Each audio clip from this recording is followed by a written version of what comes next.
देश में इतनी बड़ी दुर्घटना हुई है, उसके 3 दिन के बाद ये चुनाव प्रचार में लग जाते हैं। और केंद्र सरकार को अब समय आ गया है कि पाकिस्तान को उसी के भाषा में जवाब देने का समय है, ना कि भावनात्मक और धार्मिक मुद्दों को लाकर देश की जनता का ध्यान भटकाने। मुक्ति मोर्चा ने अपने कार्यकारिणी की जो है सूची जारी कर दी। इस बार कुणाल सारंगी हमारे साथ मौजूद है। प्रवक्ता की जिम्मेदारी दी गई है पार्टी में, कैसे देखते हैं पार्टी ने जो जिम्मेदारी दी है? देखिए, सबसे पहले मैं पार्टी के संस्थापक संरक्षक आदरणीय दिसुमगुरु शिबू सोरेन जी का और पार्टी के केंद्रीय अध्यक्ष बड़े भाई हेमंत सोरेन जी का हृदय से आभार व्यक्त करता हूं इस जिम्मेदारी के लिए और पार्टी की आवाज़ बनने का मौका देने के लिए।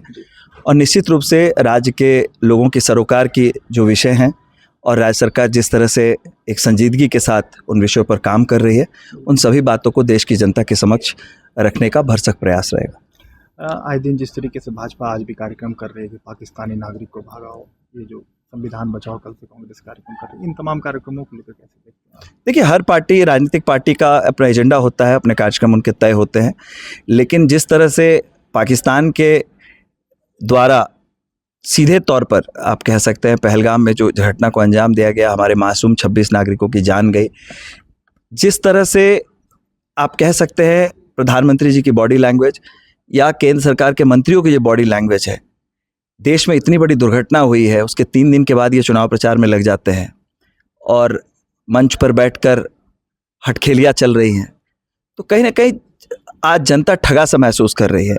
और मुझे तो लगता है कि जो मीडिया प्रायोजित मीडिया है, कुछ चैनल्स, संभवतः वो रक्षा मंत्रालय के स्पोक्स चैनल्स बने हुए हैं और रक्षा मंत्री क्या निर्णय लेंगे उनकी मीटिंग के पहले ही ये चैनल चलाने लगते हैं। और बहुत ही गंभीर मुद्दा है, सैनिक क्या करेंगे, हमारी आर्मी क्या करेगी, हमारी एयरफोर्स क्या करेगी, उसको लेकर इस तरह से हल्की बयानबाजी जो कुछ चैनल्स के द्वारा की जा रही है, दुर्भाग्यपूर्ण है। और केंद्र सरकार को अब समय आ गया है कि पाकिस्तान को उसी के भाषा में जवाब देने का समय है, ना कि भावनात्मक और धार्मिक मुद्दों को लाकर देश की जनता का ध्यान भटकाने। मुख्यमंत्री जी के स्वीडन और स्पेन की यात्रा को कैसे देखते हैं? वैसे तो अधिकारियों ने आज प्रेस वार्ता कर सारी जानकारी दी, लेकिन आप कैसे देखते हैं, कितना कारगर है उनका यह?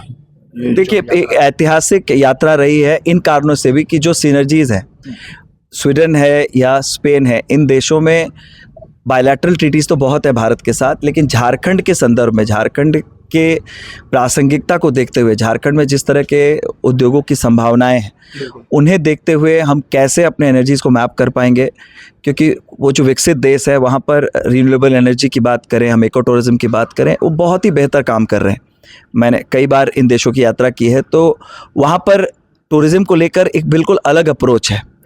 और ऑटोमोबाइल की भी जो फैक्ट्री माननीय मुख्यमंत्री महोदय ने वहाँ पर विजिट की थी।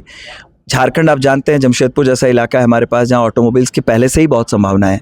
तो मेरा दृढ़ विश्वास है हमारी जो ज़मीनी हकीकत है, हमारे युवाओं की जो स्किल्स है, उसे किस तरह से वहाँ की जो नई तकनीक का प्रयोग वहाँ पर हो रहा है, उसे हम किस तरह से भारत के संदर्भ में यहाँ ला पाएंगे और हमारे युवाओं को उस लायक बना पाएंगे कि वो अपने रोजगार के माध्यम उस तरह से ढूंढ पाएँ।